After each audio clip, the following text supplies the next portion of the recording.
Менден крупный сумма акча вымогать этип атышат. Крупный сумма акча вымогать этип атат. Ошону мен азыр 1-2 мүнөт түшүндүрүп берем. Анын аркасынан ошол акча вымогать эткен кыздын 1 мүнөттүк сүйлөгөнүн запись кылып телефонун жазып алдым. Ошону запись керет. Мен сүйлөп бүткөн анын запись керет. Ай нерсени чыдап көргүлө, уккула. Эми өзүңөр билесиңер, кечээ бир жалган жала жабышып мага. Симилеринин көбүнө кетти интернетке. Анан мен да чыгып опровержение бердим. Жалган жала боюнча. Бир кыз вымогать этип атат, түшүндүп мени деп. Акча опузалап талап кылып деп.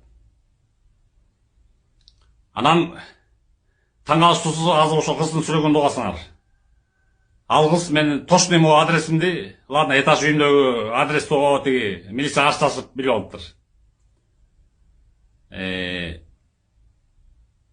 Бул жери үйүмдүн адресин каяктан билет? Менин адресимди точно бериш керек, бул только бийликтер, власть кандай точно бериш керек? ГКМБ, МВД. Ал эми ГКМБ, МВД менин адресимди бул кызга берип койгондо мен оппозицияда эмесмин да. Же бийликке каршы эмесмин да. Так что аларда резон жок мен адресимди берип көргөн кызга барып Мотуевке шантаж кылгыла болмок этет деп. Андыктан мен